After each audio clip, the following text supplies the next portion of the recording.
नमस्कार। दोपहर समाचार में आपका स्वागत है।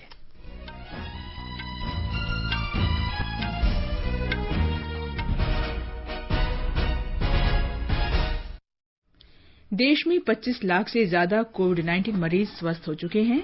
ये संख्या कोरोना के सक्रिय मामलों से 3.5 गुना अधिक है। अब तक 3,85,70,000 से अधिक कोविड परीक्षण हुए। ऑक्सफोर्ड कोविड-19 वैक्सीन के क्लिनिकल परीक्षण का दूसरा चरण चेन्नई और पुणे में शुरू। पंजाब में एक दिन के विधानसभा सत्र से पहले कैबिनेट मंत्रियों समेत 23 विधायक कोरोना संक्रमित पाए गए। वित्त मंत्री निर्मला सीतारामन ने राज्यों को हुए राजस्व नुकसान के मुआवजे पर विचार के लिए जीएसटी परिषद की बैठक की अध्यक्षता की। और केंद्रीय दल असम में बाढ़ से हुए नुकसान का आकलन कर रहा है। दोपहर समाचार में मैं कनकलता और मेरे साथ हैं मेरे सहयोगी अतहर सईद। देश में कोविड-19 से ठीक होने वालों की दर बेहतर होकर अब 76.24% हो गई है। कुल सक्रिय मामलों की तुलना में इस समय लगभग 3.5 गुना लोग ठीक हो चुके हैं। पिछले 30 दिन में संक्रमण से ठीक होने वालों की दर ताजा मिले मामलों का 100% है। अब तक किए गए एहतियाती उपायों के कारण 25 लाख से अधिक लोग इस संक्रमण से ठीक हो चुके हैं। पिछले 24 घंटों में 56,000 से अधिक लोग इलाज के बाद स्वस्थ हुए।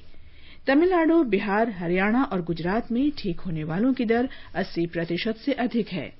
स्वास्थ्य मंत्रालय ने बताया है कि कुल संक्रमित लोगों में से केवल 0.29% मरीज वेंटिलेटर पर हैं और मात्र 2% लोग आईसीयू में हैं।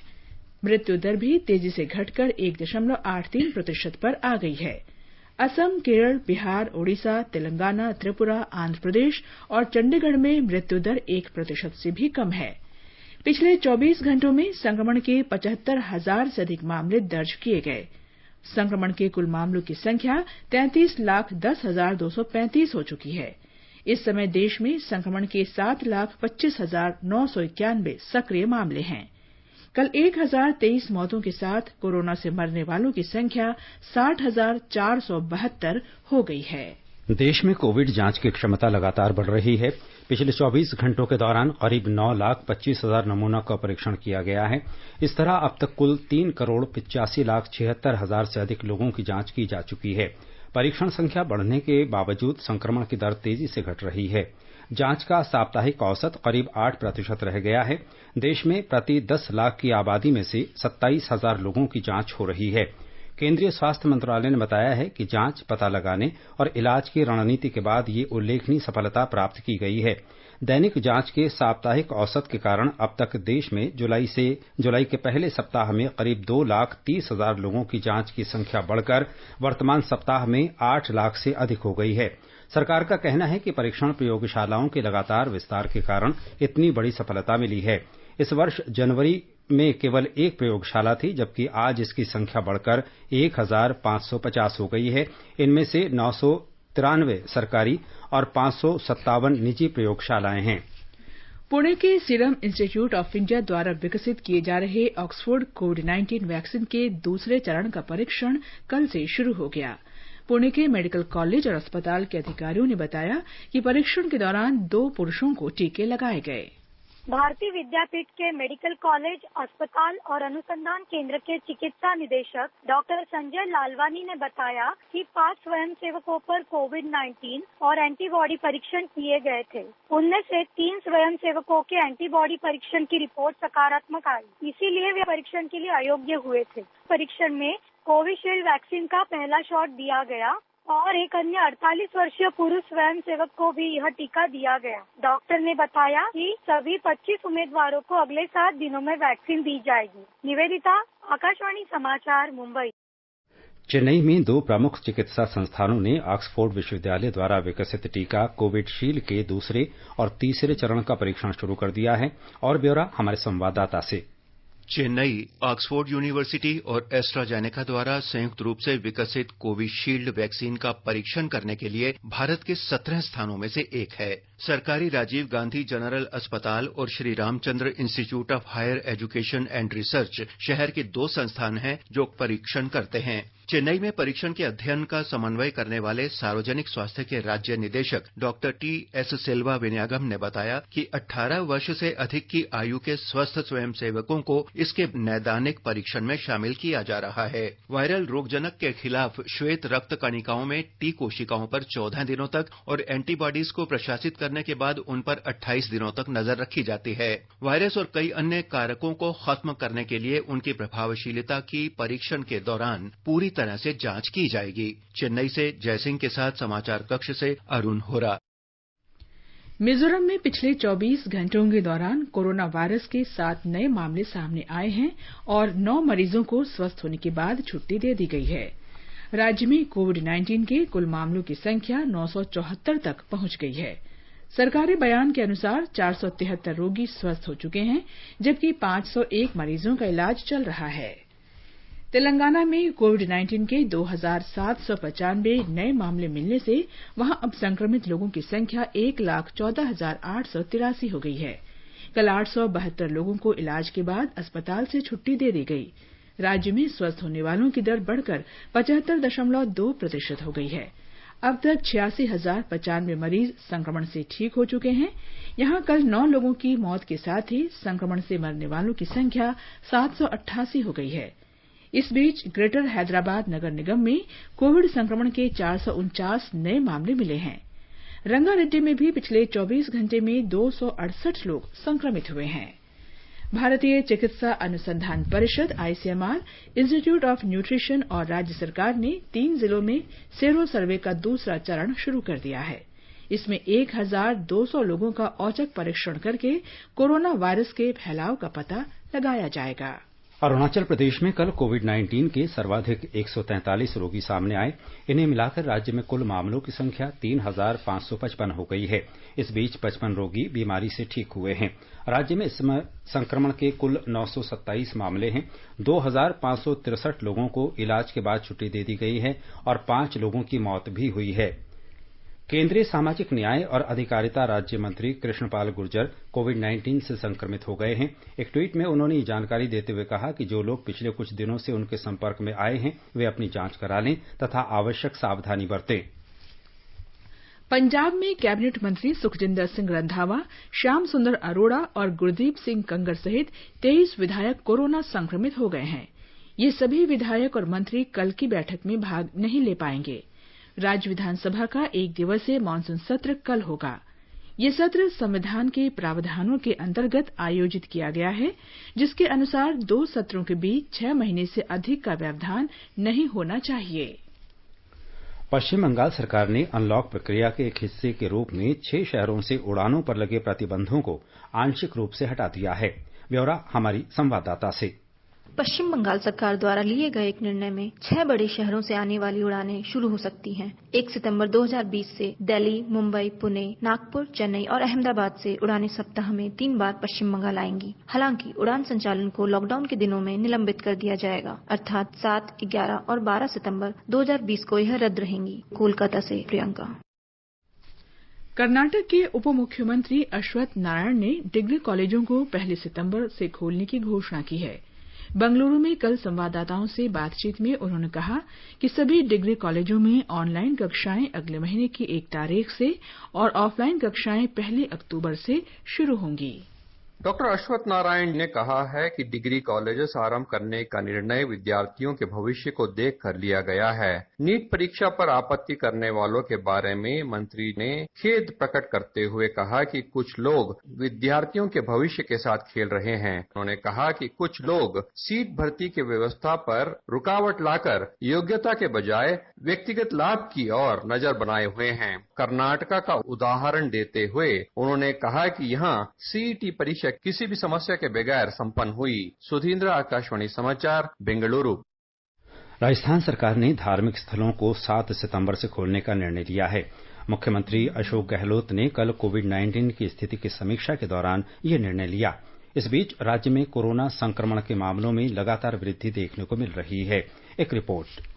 प्रदेश में लगातार 11वें दिन कल 1300 से ज्यादा केस मिले हैं। जोधपुर में पहली बार 304 जबकि जयपुर में 295 लोगों में संक्रमण की पुष्टि हुई। पूर्व पर्यटन मंत्री विश्वेंद्र सिंह और स्वास्थ्य विभाग के निदेशक डॉक्टर के शर्मा भी संक्रमित पाए गए हैं। बीते 24 घंटे में 12 रोगियों की जान भी चली गई। उधर बाड़मेर की जेल में 126 कैदियों में संक्रमण की पुष्टि हुई है, जिसके बाद जिला प्रशासन ने इन कैदियों को जेल में बने कोविड सेंटर में शिफ्ट कर दिया है। जितेंद्र द्विवेदी, आकाशवाणी समाचार, जयपुर। आकाशवाणी से विशेषज्ञों की सलाह श्रृंखला में कोविड-19 के बारे में वरिष्ठ चिकित्सकों की राय प्रसारित की जाती है। हमारे संवाददाता से बात करते हुए नीति आयोग के सदस्य डॉक्टर वीके पॉल ने संक्रमण की श्रृंखला तोड़ने के लिए सभी लोगों से सुरक्षित दूरी बनाए रखने की अपील की। अपने बुजुर्गों को ख्याल रखना, अलग रखना, दूरी बनानी, लेकिन सोशली उनको, इमोशनली उनको दूर नहीं करना। और इसी तरह से जो दूरी बनानी है अपने कोवर्कर के साथ में, जहां हम जा रहे हैं, जहां हम खड़े हो रहे हैं, लाइन में खड़े हो रहे हैं, शॉप पे हैं, वर्क प्लेस पे है, बहुत जरूरी है। और साथ साथ मैं ये भी याद दिलाऊंगा कि हमें बार बार अपने हाथ भी धोने हैं या हैंड को सैनिटाइज करना है। दिल्ली के गोविंद वल्लभ पंत अस्पताल के डॉक्टर संजय पांडेय ने मास्क के उपयोग के बारे में लोगों से कहा कि जब भी घर से बाहर निकलें, मास्क का उपयोग जरूर करें। There is no treatment right now for coronavirus. It's very important to maintain the social distancing and the isolation. There are different guidelines and the WHO says that person should be wearing mask. Akashvani का समाचार सेवा प्रभाग आज अपने phone in कार्यक्रम कोविड-19 पर विशेष परिचर्चा प्रसारित करेगा। सफदरजंग अस्पताल के वरिष्ठ चिकित्सक डॉक्टर एम.के. सेन इस परिचर्चा में भाग लेंगी। श्रोता टोल फ्री नंबर 1800-115767 पर फोन करके विशेषज्ञ से सीधे सवाल पूछ सकते हैं। हमारे लैंडलाइन नंबर 011-2331-4444 पर भी सवाल पूछे जा सकते हैं। नंबर एक बार फिर सुन लीजिए, 1800-115767 और 011-2331-4444। Twitter handle AIR news alerts पर #AskAIR के जरिए भी सवाल पूछ सकते हैं। ये कार्यक्रम हमारी वेबसाइट newsonair.com और हमारे YouTube channel news on AIR official पर भी उपलब्ध रहेगा। Mobile app news on AIR से भी अपडेट लिए जा सकते हैं। आगे बढ़ने से पहले मुख्य समाचारों पर एक नजर। देश में 25 लाख से ज्यादा कोविड-19 मरीज स्वस्थ हो चुके हैं। ये संख्या कोरोना के सक्रिय मामलों से 3.5 गुना अधिक है। अब तक 3,85,70,000 से अधिक कोविड परीक्षण हुए। ऑक्सफोर्ड कोविड-19 वैक्सीन के क्लिनिकल परीक्षण का दूसरा चरण चेन्नई और पुणे में शुरू। पंजाब में एक दिन के विधानसभा सत्र से पहले कैबिनेट मंत्रियों समेत 23 विधायक कोरोना संक्रमित पाए गए। वित्त मंत्री निर्मला सीतारामन ने राज्यों को हुए राजस्व नुकसान के मुआवजे पर विचार के लिए जीएसटी परिषद की बैठक की अध्यक्षता की और केंद्रीय दल असम में बाढ़ से हुए नुकसान का आंकलन कर रहा है। रक्षा मंत्री राजनाथ सिंह ने कोविड-19 महामारी के खिलाफ संघर्ष के दौरान कोरोना योद्धाओं के साथ काम करने के लिए 1 लाख से अधिक एनसीसी कैडेटों के योगदान की सराहना की है। वे आज नई दिल्ली में राष्ट्रीय कैडेट कोर महानिदेशालय के DG NCC mobile training app का उद्घाटन कर रहे थे। इस ऐप के माध्यम से एनसीसी कैडेटों को देशव्यापी ऑनलाइन प्रशिक्षण दिया जाएगा। इस अवसर पर श्री सिंह ने कहा कि एनसीसी में एकता, अनुशासन और राष्ट्र सेवा की शिक्षा प्रदान की जाती है। उन्होंने कहा कि अनेक एनसीसी कैडेट सफलता के शिखर पर पहुंचे हैं, जिनमें प्रधानमंत्री Narendra Modi, marshal of the Indian air force Arjun Singh, विख्यात खिलाड़ी अंजलि भागवत, पूर्व विदेश मंत्री सुषमा स्वराज और पूर्व रक्षा मंत्री मनोहर पर्रिकर शामिल हैं। कोविड-19 से संबंधित प्रतिबंधों के मद्देनजर एनसीसी कैडेटों का प्रशिक्षण भी प्रभावित हुआ है। रक्षा मंत्री ने कहा कि निकट भविष्य में स्कूलों और कॉलेजों के खुलने की संभावना नहीं है, इसलिए डिजिटल माध्यम से एनसीसी कैडेटों के प्रशिक्षण दिए जाने की जरूरत है और DG NCC mobile training app इस उद्देश्य को एक ही प्लेटफॉर्म पर पूरा करता है। उन्होंने कहा कि प्रधानमंत्री के डिजिटल इंडिया दृष्टिकोण को साकार करने की दिशा में ये ऐप एक सकारात्मक कदम है। केंद्रीय शिक्षा मंत्री रमेश पोखरियाल निशंक ने लेखकों से कोरोना वायरस महामारी की चुनौती को देखते हुए समाज की सहायता के लिए आगे आने की अपील की है। विश्व उर्दू वेबिनार का उद्घाटन करते हुए उन्होंने सोशल मीडिया और इलेक्ट्रॉनिक माध्यम का इस्तेमाल करते हुए विशेषकर उर्दू लेखकों से वर्तमान चुनौतियों के परिप्रेक्ष्य में अपना योगदान करने को कहा। इस वेबिनार का विषय है इलेक्ट्रॉनिक और सोशल मीडिया के युग में वीडियो कॉन्फ्रेंस के माध्यम से उर्दू लेखकों का उत्तरदायित्व। मैं इस महत्वपूर्ण तात्कालिक और जो चुनौती भरे समय में जो इलेक्ट्रॉनिक मीडिया और सोशल मीडिया इसकी जो ताकत उभर करके सामने आई है, इस ताकत का इस्तेमाल कैसे मेरे उर्दू लेखक कर सकते हैं वर्तमान परिस्थितियों में, मेरे उर्दू कलमकारों की क्या महत्वपूर्ण भूमिका हो सकती है। निश्चित आप इन 2 दिन के ऐतिहासिक सम्मेलन में उन तमाम विधाओं पर, विचारों पर, समस्याओं पर, वो जो बुनियादी बातें हैं जो जज्बा को पैदा करते हैं, उस पर पारस्परिक आप विचार विमर्श करेंगे और ऐसे लेखों को सामने लाएंगे जिससे जो सामने चुनौतियां हैं उसका हम मुकाबला कर सकें। राष्ट्रीय परीक्षा एजेंसी एनटीए ने कहा है कि कोविड महामारी के मद्देनजर राष्ट्रीय पात्रता और प्रवेश परीक्षा नीट तथा संयुक्त प्रवेश परीक्षा जेईई कराते समय पूरी सावधानी बरती जाएगी और सभी आवश्यक उपाय किए जाएंगे। एनटीए के महानिदेशक विनीत जोशी ने बताया कि सभी परीक्षार्थियों और कर्मचारियों की सुरक्षा उनकी प्राथमिकता है। उन्होंने परीक्षा के दौरान सुरक्षित दूरी बनाए रखने के बारे में सरकारी दिशा निर्देशों का पालन कराने का आश्वासन दिया। गवर्नमेंट ऑफ इंडिया की गाइडलाइंस हैं, उसका पूरा ध्यान में रखते हुए एक तो हमने नंबर ऑफ रूम्स को बढ़ाया है। हमने इस बात का भी पूरा ध्यान रखा हुआ है कि जो बच्चे परीक्षा केंद्र पे एकत्र होते हैं परीक्षा शुरू होने के पहले या परीक्षा खत्म होने के बाद, उसको भी प्रॉपरली कंट्रोल किया जाए। इसके अलावा नंबर ऑफ इन्विजिलेटर्स की संख्या को भी दुगना कर दिया गया है। हम लोग यह भी ध्यान रख रहे हैं कि इस परीक्षा की जो एक प्रामाणिकता है, इसकी जो सीक्रेसी है, इसकी जो सेफ्टी है, वो पूरी बनी रहे। नीट अंडर ग्रेजुएट के लिए अब तक 9,94,000 उम्मीदवार अपने प्रवेश पत्र डाउनलोड कर चुके हैं। जेईई मेन के लिए करीब 7.5 लाख उम्मीदवारों ने प्रवेश पत्र डाउनलोड किए हैं। करीब 8,50,000 उम्मीदवारों ने जेईई मेन के लिए पंजीकरण कराया है, जबकि 15 लाख उम्मीदवारों ने नीट अंडर ग्रेजुएट के लिए पंजीकरण कराया है। नीट की परीक्षा 13 सितंबर को होगी। जेईई मेन की परीक्षा 1 से 6 सितंबर तक होगी। ये समाचार आकाशवाणी से प्रसारित किए जा रहे हैं। ताज़ा समाचार जानने के लिए आप हमारे Twitter handle @AIR News Hindi को फॉलो कर सकते हैं। ये आकाशवाणी है। माल और सेवा कर जीएसटी परिषद की आज बैठक चल रही है, जिसमें जीएसटी के कार्यान्वयन से राज्यों को हुए राजस्व के नुकसान के लिए मुआवजे पर विचार किया जा रहा है। केंद्रीय वित्त मंत्री निर्मला सीतारामन जीएसटी परिषद की इस 41वीं बैठक की वीडियो कॉन्फ्रेंसिंग के जरिए अध्यक्षता कर रही हैं। केंद्रीय वित्त राज्य मंत्री अनुराग ठाकुर और राज्यों तथा केंद्र शासित प्रदेशों के वित्त मंत्री इस बैठक में भाग ले रहे हैं। जीएसटी कानून के तहत राज्यों को 1 जुलाई 2017 से जीएसटी कार्यान्वयन के पहले 5 वर्ष में राजस्व के किसी भी नुकसान के लिए द्विमासिक क्षतिपूर्ति की गारंटी दी गई थी। रिजर्व बैंक के गवर्नर शक्तिकांत दास ने कहा है कि कोविड-19 के बाद अर्थव्यवस्था के पुनरुद्धार के लिए बैंक की प्रतिक्रिया सूझबूझपूर्ण और अभूतपूर्व रही है। मुंबई में आज एक संगोष्ठी में उन्होंने कहा कि बैंक स्थिति की निगरानी कर रहा है और इस बारे में एक आवश्यक योजना पर काम कर रहा है। श्री दास ने विश्वास व्यक्त किया कि भारत का बैंकिंग क्षेत्र मजबूत और स्थिर बना रहेगा। उन्होंने बैंकों को उन क्षेत्रों पर ध्यान देने की सलाह दी जिनमें वापस उछाल की क्षमता है। रिजर्व बैंक के गवर्नर ने आगाह किया कि महामारी बैंकों की बैलेंस शीट पर दबाव डालकर उनकी पूंजी का क्षरण करेगी। उन्होंने कहा कि ज्यादा जरूरी है कि बैंक इस चुनौती का सावधानीपूर्वक सामना करें। श्री दास ने बैंकों के अधिकारियों और कर्मचारियों की सराहना करते हुए कहा कि इन्होंने लॉकडाउन के दौरान सामान्य परिचालन में महत्वपूर्ण योगदान किया। उन्होंने कहा कि बैंक ने दर में कटौती या नीतिगत कार्रवाई के बारे में अपने सभी विकल्प खुले रखे हैं।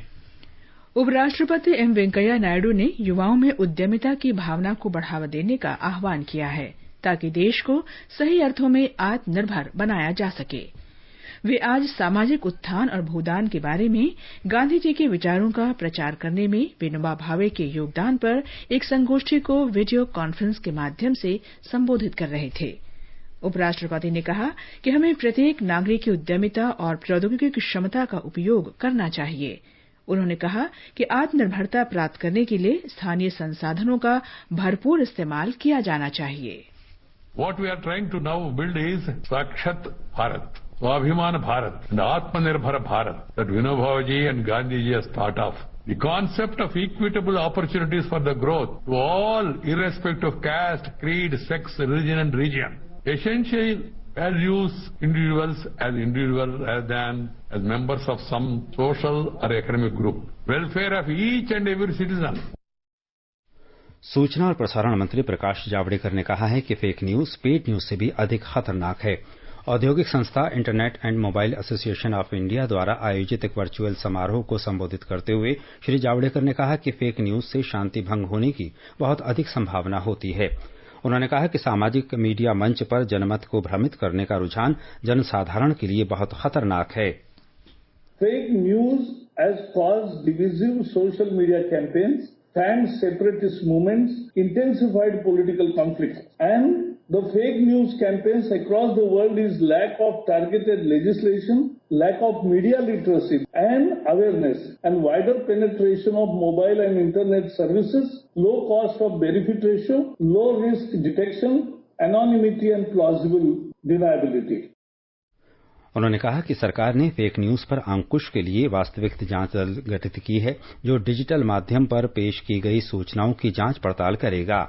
We are definitely taking note of the fake news and therefore we started one attempt in 2019 October and that is PIB Fact Check Unit. We have now established our fact check units in all the states and every day every unit at least busts 2 or 3 fake news and we stamp it as fake news and that has gained a credibility in the eyes of people also. सरकार ने क्षेत्रीय संपर्क योजना उड़ान के अंतर्गत 78 नए मार्गों को मंजूरी दे दी है। नागरिक विमानन मंत्रालय ने कहा है कि नए मार्गों में पूर्वोत्तर के पर्वतीय क्षेत्रों, पहाड़ी राज्यों और द्वीपों को प्राथमिकता दी गई है। मंत्रालय ने कहा है कि इन मार्गों के लिए 29 चालू, 8 बंद पड़े और 2 बहुत कम इस्तेमाल होने वाले हवाई अड्डों का उपयोग किया जाएगा। मंत्रालय ने कहा कि उड़े देश का आम नागरिक यानी उड़ान योजना के तहत अब तक कुल 766 मार्गों को मंजूरी दी गई है। मंत्रालय के अनुसार अब तक उसने 274 उड़ान मार्गों को चालू किया है, जिसमें 45 हवाई अड्डे और 3 हेलीपोर्ट जुड़े हैं। आत्मनिर्भर भारत श्रृंखला के अंतर्गत आज हम आपको बिना किसी विदेशी सहायता के स्वदेश में ही विकसित एक मोबाइल ऐप की जानकारी देंगे। इलेक्ट्रॉनिक्स और सूचना प्रौद्योगिकी मंत्रालय के सहयोग से भारत सरकार ने भारतीय ऐप निर्माताओं से मोबाइल ऐप के विकास के लिए एक प्रतियोगिता का आयोजन किया था। माई आईटी रिटर्न ऐप इस प्रतियोगिता में पुरस्कृत ऐप में से एक है। ये ऐप आयकरदाताओं को उनकी आयकर देनदारियों की त्वरित और आसान गणना में मदद करता है और उन्हें आयकर रिफंड की स्थिति की भी जानकारी देता है। ये मोबाइल ऐप हिंदी, गुजराती, मराठी, तेलुगु, तमिल, कन्नड़, मलयालम, पंजाबी और बांग्ला सहित कई भारतीय भाषाओं में उपलब्ध है। मिजोरम में आज ग्राम परिषदों और नगरीय स्थानीय निकाय परिषदों के लिए मतदान हो रहा है।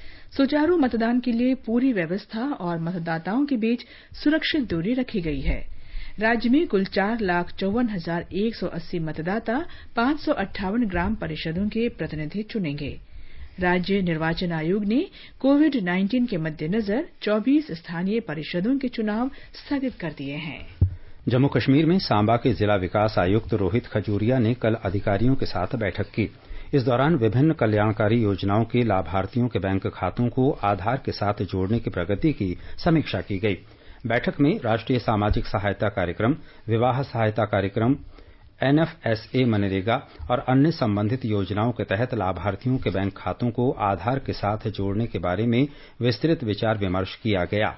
हमारे जम्मू संवाददाता ने बताया है कि जिला विकास आयुक्त ने संबंधित एजेंसी को निर्देश दिया कि खातों को आधार के साथ जोड़ने के लक्ष्य को 100% प्राप्त करने के लिए पर्याप्त व्यवस्था की जाए। श्री खजूरिया ने निर्देश दिया कि पात्र परिवारों की पहचान और सूची में शामिल करने के कार्य में तेजी लाई जाए। उन्होंने अधिकारियों के बीच समन्वय बनाए रखने पर भी जोर दिया। केंद्र शासित प्रदेश जम्मू कश्मीर में राजौरी जिले के थंडी कस्सी पंचायत में बेटी बचाओ बेटी पढ़ाओ अभियान के अंतर्गत महिलाओं से संबंधित योजनाओं के बारे में जागरूकता कार्यक्रम आयोजित किया गया।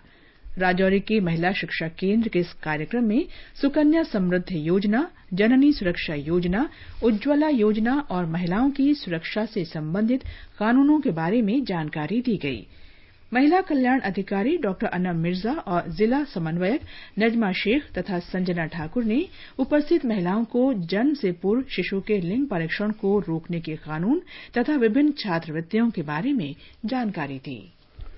जम्मू श्रीनगर राष्ट्रीय राजमार्ग पर डलवास, नाशरी और पीढ़ा में चट्टाने खिसकने तथा भूस्खलन के कारण लगातार तीसरे दिन यातायात बंद है।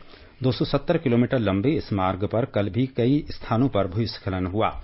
हमारे संवाददाता ने बताया है कि कश्मीर घाटी को देश के अन्य हिस्सों से जोड़ने वाले इस मार्ग पर पंथियाल, मोमपासी और मरोग में लगातार वर्षा के बाद चट्टाने खिसकने और भूस्खलन की घटनाएं हुई हैं।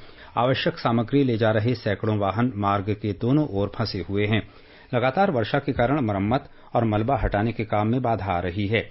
यातायात पुलिस ने लोगों को सलाह दी है कि रामबन, जम्मू, श्रीनगर और ऊधमपुर में आवागमन की स्थिति की जानकारी लेने के बाद ही अपनी यात्रा शुरू करें।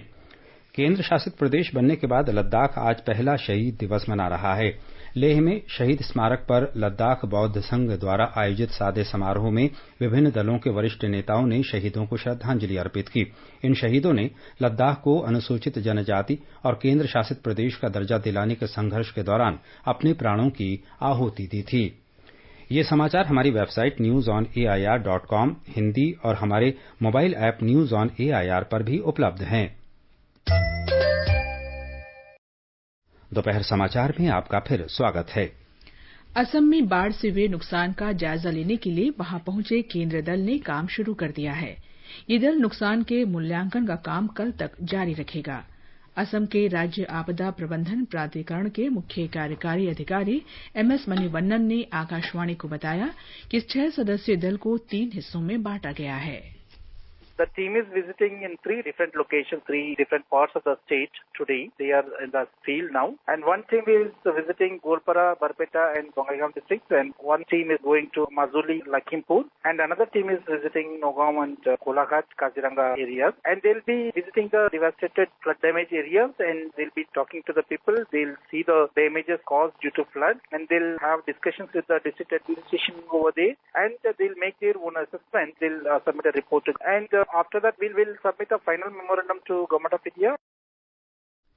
और अब एक नजर आज के मौसम पर। राष्ट्रीय राजधानी दिल्ली में बादल छाए रहने और हल्की वर्षा का अनुमान है। न्यूनतम तापमान 26 डिग्री सेल्सियस रिकॉर्ड हुआ, अधिकतम तापमान 35 डिग्री सेल्सियस के आसपास रहेगा। पश्चिम की बात करें तो मुंबई में भी बादल छाए रहेंगे और सामान्य बारिश हो सकती है। न्यूनतम तापमान 27 डिग्री सेल्सियस दर्ज हुआ, जबकि अधिकतम तापमान 32 डिग्री सेल्सियस तक रह सकता है। चलें चेन्नई, तो बादल छाए रहने और हल्की वर्षा या बूंदाबांदी होने का अनुमान है। तापमान 25 और 35 डिग्री सेल्सियस के बीच रहेगा। पूरब की बात करें तो कोलकाता में बादल छाए रहने और गरज के साथ वर्षा होने के आसार हैं। न्यूनतम तापमान 27 डिग्री सेल्सियस दर्ज हुआ और अधिकतम तापमान 32 डिग्री सेल्सियस तक जा सकता है। वहीं उत्तर भारत में केंद्र शासित प्रदेश जम्मू कश्मीर के जम्मू में बादल छाए रहने और भारी वर्षा होने की संभावना है। न्यूनतम तापमान 23 डिग्री सेल्सियस रिकॉर्ड किया गया, अधिकतम 30 डिग्री सेल्सियस रहने का अनुमान है। श्रीनगर में बादल छाए रहने और सामान्य वर्षा होने की संभावना है। न्यूनतम तापमान 17 डिग्री सेल्सियस दर्ज किया गया, अधिकतम 23 डिग्री सेल्सियस तक जा सकता है। गिलगित में तापमान 18 से 29 डिग्री सेल्सियस के बीच रहेगा। बादल छाए रहेंगे और सामान्य वर्षा हो सकती है। वहीं मुजफ्फराबाद में गरज के साथ वर्षा का अनुमान है। न्यूनतम तापमान 19 डिग्री सेल्सियस रिकॉर्ड किया गया, अधिकतम तापमान 29 डिग्री सेल्सियस तक जा सकता है। पूर्वोत्तर में गुवाहाटी में आमतौर पर बादल छाए रहने और गरज के साथ वर्षा का अनुमान है। न्यूनतम तापमान 26 डिग्री सेल्सियस रिकॉर्ड किया गया, अधिकतम तापमान 37 डिग्री सेल्सियस तक जा सकता है। समाचार कक्ष से अलका सिंह। संयुक्त राष्ट्र महासचिव एंटोनियो गुतरेश कल नई दिल्ली के ऊर्जा और संसाधन संस्थान टेरी द्वारा आयोजित कार्यक्रम में 19वां दरबारी सेठ स्मारक भाषण देंगे। समझा जाता है कि अपने भाषण में वे भारत और 20 देशों के समूह G20 से आग्रह करेंगे कि ये देश कोविड महामारी से उबरने के स्वच्छ और सतत प्रयासों पर ध्यान दें। संयुक्त राष्ट्र महासचिव का ये भाषण वीडियो कॉन्फ्रेंसिंग के माध्यम से आयोजित होगा। अंत में मुख्य समाचार एक बार फिर। देश में 25 लाख से ज्यादा कोविड-19 मरीज स्वस्थ हो चुके हैं। ये संख्या कोरोना के सक्रिय मामलों से 3.5 गुना अधिक है। अब तक 3,85,70,000 से अधिक कोविड परीक्षण हुए। ऑक्सफोर्ड कोविड-19 वैक्सीन के क्लिनिकल परीक्षण का दूसरा चरण चेन्नई और पुणे में शुरू। पंजाब में एक दिन के विधानसभा सत्र से पहले कैबिनेट मंत्रियों समेत 23 विधायक कोरोना संक्रमित पाए गए। वित्त मंत्री निर्मला सीतारामन ने राज्यों को हुए राजस्व नुकसान के मुआवजे पर विचार के लिए जीएसटी परिषद की बैठक की अध्यक्षता की और केंद्रीय दल असम में बाढ़ से हुए नुकसान का आकलन कर रहा है। इसके साथ ही दोपहर समाचार का ये अंक समाप्त हुआ। नमस्कार।